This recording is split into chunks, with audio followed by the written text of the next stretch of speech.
Somebody smoked here. There's not a cigarette in this thing. Oh, 3 cigarettes. Hey, good morning. So, where are we going? We're going to a job in New Fairfield. It's a bank-owned property, and the individual who called suspects that the plumbing system was stolen out of the house. What? Well. So, we'll go see.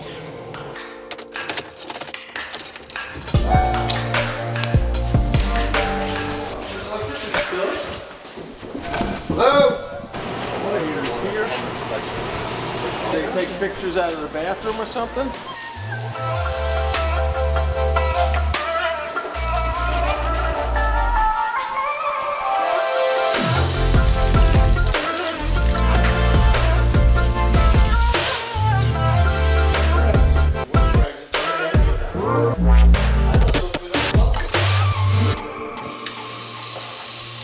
Somebody smoked here. There's not a cigarette in this thing. Oh, 3 cigarettes. Must have big gulp. Double gulp. When I called, I said, usually the house is destroyed. Yeah. All the stuff is gone. Yeah, I've done those before. No, that's what I thought I was going to walk into. Got nothing here? Nothing. Everything looks fine. I don't know. It'll make somebody a very nice home somewhere. You need a landscaper, not a plumber. Nothing broken, nothing stolen. Only one thing that I found was really, really minimal. And I doubt it would be something that a seller would even fix for a new buyer, unless they were super nitpicky about it. And in this case, they probably wouldn't sell it, I'm sure it's as is, because it's a bank-owned property. Katie mentioned what the next call is. Something about. There's a leak on the outside pipe by the furnace.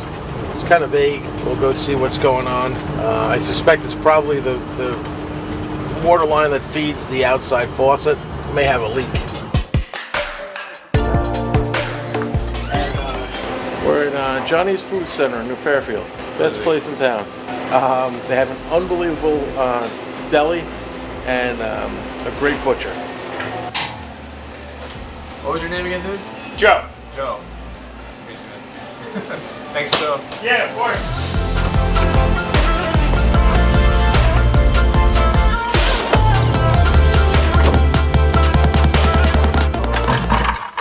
The backflow preventer on the boiler.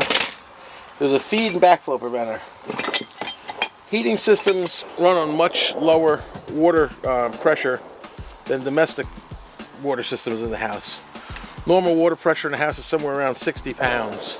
Water pressure in a heating system is about 15 pounds. So you can't put regular domestic water directly into the boiler, or else it'll cause a relief valve to leak and other problems. So you have to reduce the pressure going in. The other thing that's code required now is there's a backflow device. So in the event that the house loses water pressure, the heating system will still have pressure in it. And without a backflow prevention device, you could potentially push the dirty, stagnant boiler water back into the potable drinking water system. So you put a device in there to prevent that from happening. Gotcha. In other words, it's important.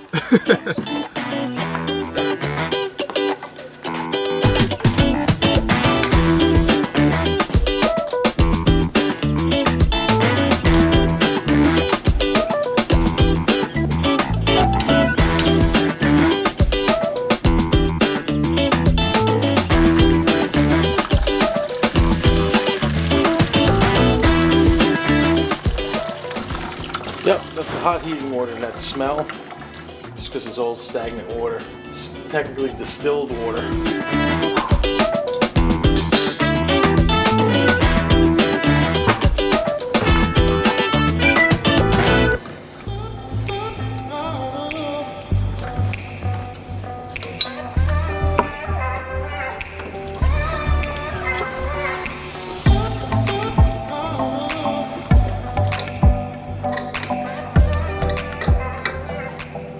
The old backflow preventer was the same brand, so I'll be able to use it for here, and then I'll just adjust my size of the nipple accordingly to fit here. I wanted to add this other valve, so in the future, if this needs to be serviced or replaced, I won't have to drain a boiler like I did today. It's not such a big deal now, But in the middle of heating season, if you have to do it, it's a bigger deal. Okay, hold the Teflon tape in your right hand with it unwinding this way. Hold the piece you want in your left hand and you wrap it in a clockwise rotation of 3.5 turns. The reason you wrap it in a clockwise rotation is because when you're threading the nipple into the fitting, it's going in the same direction as the wrap. If you thread it the other way, it will bunch up and unwrap the Teflon tape as you thread it in.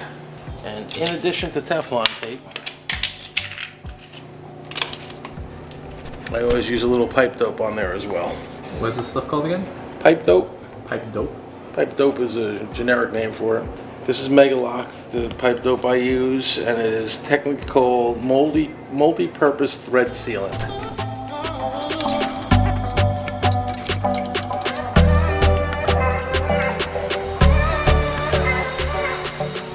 Very important thing with auto air vents. You only use pipe dope on the threads. You don't use Teflon tape. The reason being is the Teflon tape comes apart a little bit as you screw it together, and the residue from the Teflon tape will go up into the vent and foul the little valve inside and cause premature failure. How long do they usually last? Usually around 5 years. This one you could see staining on the top where it's leaked some water out of it. You could certainly see rust around the bottom, probably from the last one or one of the last ones that was here, where it leaked water out and rusted this air scoop. So I always try to clear all the rust off before I take this out so it doesn't fall into the boiler water. And I'm only doing this because I know the pressure's drained off the boiler and the water's drained down. And the new one goes in.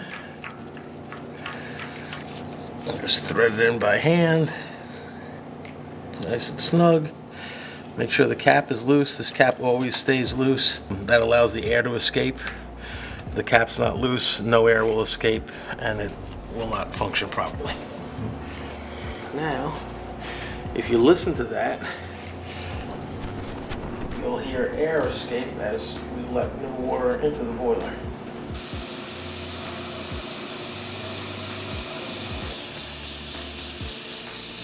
No. Yeah. That's the lovely smell of boiler water. That's why you don't want boiler water going into your domestic water, because it's old stagnant water. Theoretically, the water that was put into the system when this boiler was installed is the same exact water in it now. And you could have boilers that last 40 years, and as long as they weren't completely drained and refilled, they have the old water in it. That heating system water could stay in it forever.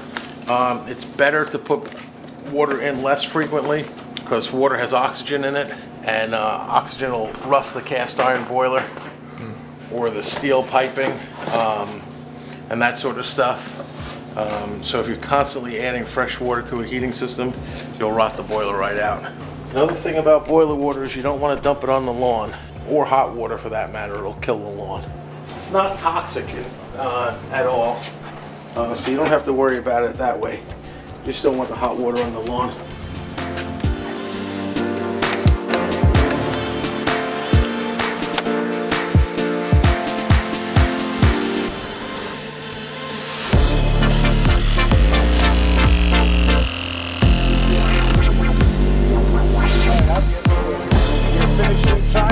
Yeah, I'm all done. I'm just going to write up the ticket. I'll be right back.